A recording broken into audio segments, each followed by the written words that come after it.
আজকে আমার কাছে এসেছে 309 নাম্বার এই পার্সেল। এটা এসেছে স্টেট ফার্স্ট কুরিয়ারে। স্টেট ফার্স্ট কুরিয়ার থেকে যখন পার্সেলটা হাতে পেলাম ভাবছিলাম হয়তো এক দুইটা রাউটার থাকবে, কিন্তু বক্সটা খুলে দেখি ভিতরে অনেকগুলো রাউটার। গুনে দেখি মোট 9টা রাউটার।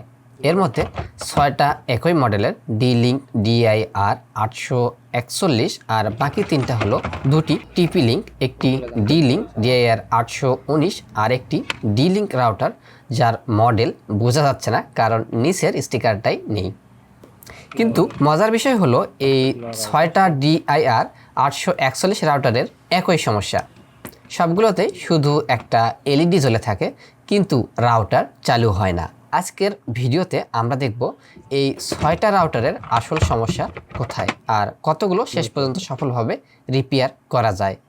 চলুন তাহলে শুরু করা যাক। পার্সেলের ভিতরে আরেকটা জিনিস পেলাম। ভাই একটা হাতের লেখা চিঠিও দিয়েছেন। চিঠিতে লিখেছেন, আসসালামু আলাইকুম ভাই, আশা করি ভালো আছেন। আমি অনেকদিন ধরে পুরাতন রাউটার বেচাকেনা করি। এই রাউটারগুলো আগে ভালোই ছিল, কিন্তু হঠাৎ করে কয়েকটা রাউটার সমস্যা দেখা দিয়েছে। সবগুলোতেই শুধু একটি লাইট জ্বলে থাকে। আপনি একটু দেখে বলবেন কি সমস্যা? আমার নাম্বার ও ঠিকানা মেমোতে দেওয়া আছে। ভালো থাকবেন।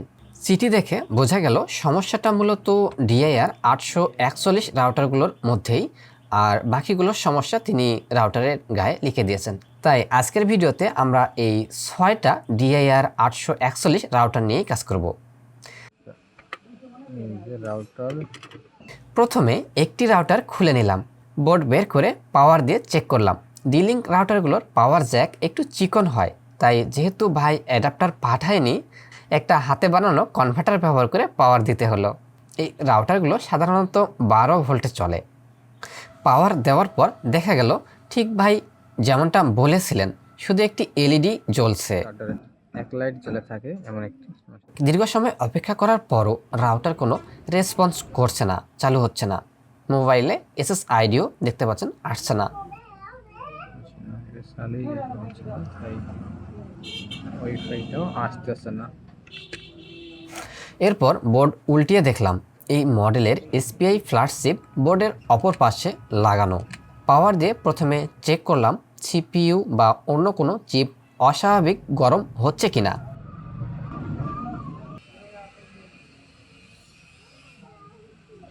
কিন্তু না, কোনো চিপই ওভারহিট হচ্ছিল না।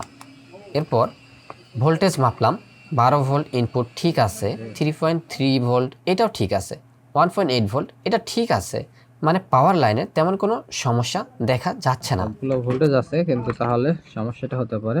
বোর্ডটা ভালো করে দেখার পর মনে হলো SPI চিপের সোল্ডারিং খুব একটা ভালো নেই,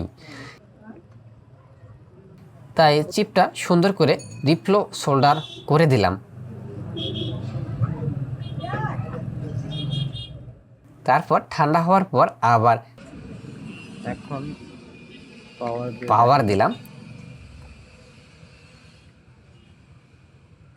কিন্তু না, একই সমস্যা, রাউটার এখনো চালু হচ্ছে না। এরপর সিদ্ধান্ত নিলাম SPI ফ্ল্যাশ চিপ খুলে প্রোগ্রামারে চেক করব।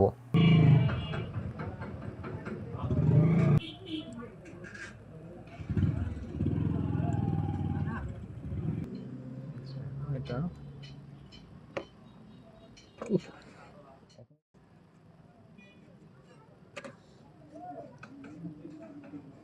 আচ্ছা, চিপ খুলে প্রোগ্রামারে লাগানোর পর দেখা গেল চিপ ঠিকভাবে ইরেজ হচ্ছে না। চিপ রাইট করতে গেলে মাঝপথে থেমে যাচ্ছে। ফ্ল্যাশ সেট এরর অ্যাড্রেস আবারও দিয়েছে, কিন্তু একই অবস্থা। চিপ রিড করতে গেলে চিপ ইজ এমটি দেখাচ্ছে। সব ইনফরমেশন আছে, চিপের মধ্যে কিছু নেই। যা চিপ নতুন করে ফার্মার প্রোগ্রাম করতেও দিচ্ছে না, মানে বোঝাই যাচ্ছে চিপটা সম্ভবত ড্যামেজ হয়ে গেছে। আচ্ছা, এখানে যে চিপটা আছে এই চিপটা মূলত খারাপ। তাই নতুন একটি 8 মেগাবাইট SPI ফ্ল্যাশ চিপ নিলাম। এই চিপটা যেহেতু খারাপ, এটা বাতিল।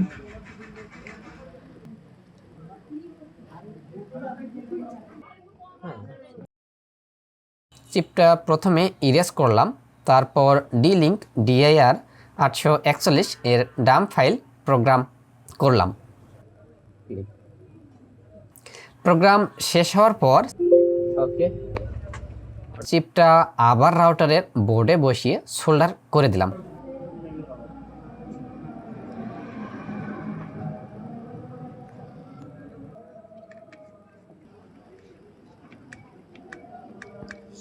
এই চিপটা তাহলে হচ্ছে সরিয়ে রাখছি। এরপর পাওয়ার দিলাম। পাওয়ার দেওয়া যাক, কি অবস্থা। দিলাম পাওয়ার। এখনো প্রথম এলইডি, এই যে, তারপরে এলইডি গুলা। এবার দেখুন রাউটার কিছুক্ষণের মধ্যেই সফলভাবে চালু হয়ে গেছে। তার মানে এটা ইনশাআল্লাহ কিছুক্ষণের মধ্যে রাউটারটা চালু হয়ে যাবে, আমরা অপেক্ষা করি। SSIDও দেখা যাচ্ছে, সব কিছুই ঠিকভাবেই বুট হচ্ছে। মানে প্রথম রাউটারের সমস্যাটা ছিল damage SPI flash chip.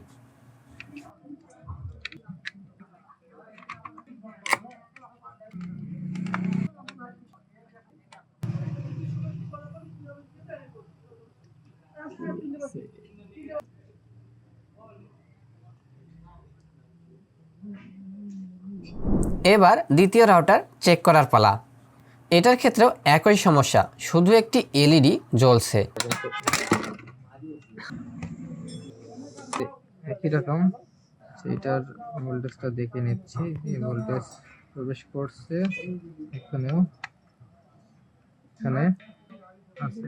Chip খুলে প্রোগ্রামারে লাগানোর পর দেখা গেল এই চিপ ইরেজ হচ্ছে এবং প্রোগ্রাম করাও যাচ্ছে, কিন্তু রাউটারে লাগানোর পরও রাউটার চালু হচ্ছে না। এবার হচ্ছে পাওয়ারটা দিয়ে দেখি।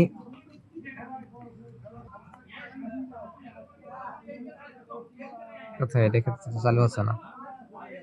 তাই ধারণা করলাম এই চিপটাও সম্ভবত আংশিকভাবেই ড্যামেজ।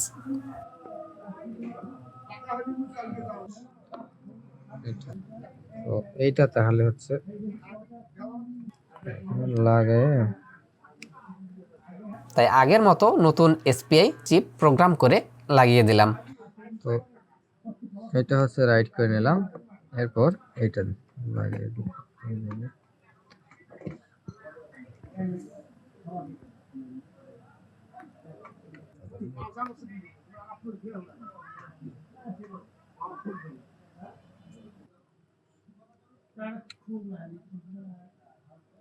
এবং এবার রাউটার দেখুন সফলভাবে চালু হয়ে গেল।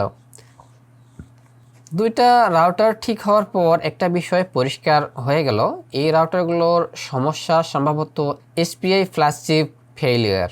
তাই বাকি রাউটারগুলো ঠিক একই পদ্ধতিতে কাজ করলেই হয়ে যাবে, তাই সেগুলোর কাজ আর ভিডিওতে দেখানোর প্রয়োজন মনে করছে না।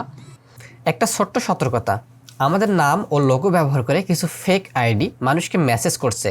মনে রাখবেন, আমরা কখনোই আগে থেকে ইনবক্স বা হোয়াটসঅ্যাপে যোগাযোগ করি না। কেউ করলে বুঝবেন সে প্রতারক। তাই কমেন্টে নাম্বার দেওয়া থেকে বিরত থাকুন। আমাদের সাথে যোগাযোগের একমাত্র উপায় পেজে দেওয়া অফিসিয়াল হোয়াটসঅ্যাপ, আর ঠিকানা পেজে পিন করা আছে। যাচাই করে তবেই কিছু পাঠাবেন। সব মিলিয়ে 6টা D-Link DIR 841 রাউটারের মধ্যে 5টা রাউটার সফলভাবে রিপেয়ার করা সম্ভব হয়েছে, আর একটি রাউটার রিপেয়ার করা সম্ভব হয়নি, কারণ সেটির CPU শর্ট ছিল। আরেকটা কথা বলে রাখি, অনেকে আমাকে পুরাতন রাউটার কোথায় পাওয়া যায় এই প্রশ্ন করেন। যেহেতু এই ভাই পুরাতন রাউটার বিক্রি করেন, তাই তার নাম্বার মেমোতে ছিল, ভিডিওতেও দেখিয়ে দিলাম। তবে একটা বিষয় পরিষ্কার করে বলি, এটা কোনো প্রমোশনাল ভিডিও নয়, তার সাথে আমাদের কোনো ব্যবসায়িক যোগাযোগও নেই।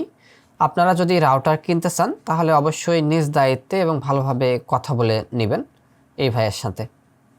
তো সব মিলিয়ে আজকের ভিডিওতে 6টা রাউটারের মধ্যে 5টা সফলভাবে রিপেয়ার করা গেল। ভিডিওটা কেমন লাগলো অবশ্যই জানাবেন। এই ধরনের রাউটার রিপেয়ার ভিডিও নিয়মিত দেখতে চাইলে চ্যানেলটি সাবস্ক্রাইব করে রাখতে পারেন। দেখা হবে পরের ভিডিওতে। আসসালামু আলাইকুম।